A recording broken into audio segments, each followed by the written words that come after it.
রেস্টুরেন্টের মতন বাটার নান তৈরি করব আজকে।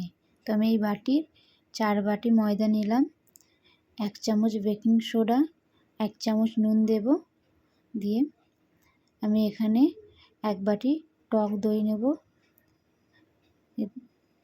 ভালো করে ফেটিয়ে আমি এটা মেখে নেব। দেখো আমি মেখে নিয়েছি। এবার এটা আমি 2 ঘন্টা রেস্টে রেখে দেব। যত বেশি রেস্টে রাখবে ততই কিন্তু এখানে বাটার নানটা ভালো হবে। তো এখানে আমি লেচি কেটে নিয়েছি, দেখো এরকমভাবে লেচি কাটবো বড় বড় করে। তো এবার আমি এটা বেলে নেব। তো আমি যেরকমভাবে করেছি তোমরাও একবার বাড়িতে অবশ্যই করবে, খুব ভালো হয়, খেতেও খুব ভালো হয়েছিল। তো দেখো আমি এরকমভাবে বেলে নিয়েছি, খুব মোটাও না খুব পাতলাও বেলবো না, মিডিয়ামটা রাখবো। তোমরা তোমাদের পছন্দ মতন শেপ দিয়ে নিতে পারো। আমি গোল করেছি। এবার একটা বাটিতে জল নেব, ব্রাশের সাহায্যে আমি জলটা উপরের দিকে দিয়ে দেব। তারপর আমি চাটুটা দিয়ে সেঁকে নেব। দেখো আমি এরকমভাবে জল দিয়ে দিচ্ছি। যেদিকে জল দেবে ওই দিকটাই কিন্তু চাটুতে দিয়ে দেবে, আর অপর দিকটা ওপরের দিকে রেখে দেবে। রেসিপিটা ভালো লাগলে অবশ্যই বন্ধুরা সাবস্ক্রাইব করে পাশে থেকে বেল আইকনটা প্রেস করে রাখবে, তাহলে আমার ভিডিও সবার আগে তোমরা দেখতে পাবে।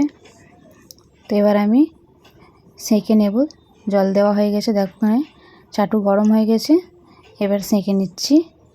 এরকম ফুলে যাচ্ছে, দেখো কত সুন্দর। তো একদিক ফুলে গেলে আমি অপর দিক উল্টে নেব চাটুটা। তারপর আমি গ্যাসের ফ্লেমটা হাই রেখে বাটার নানটা সেঁকে নেব।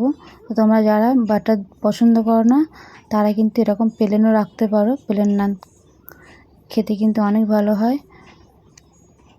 দেখো হয়ে গিয়েছে একদম সেঁকা। এবার আমি বাটারটা দিয়ে দেব। তো আমি একটা একটা করে সব করাই বানিয়ে নিয়েছি। কত সুন্দর হয়েছে দেখো।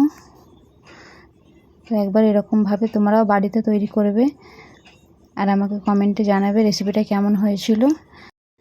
আমি এখানে মাটন কষা দিয়ে পরিবেশন করেছিলাম, তোমরা চাইলে চিকেন দিয়েও পরিবেশন করতে পারো।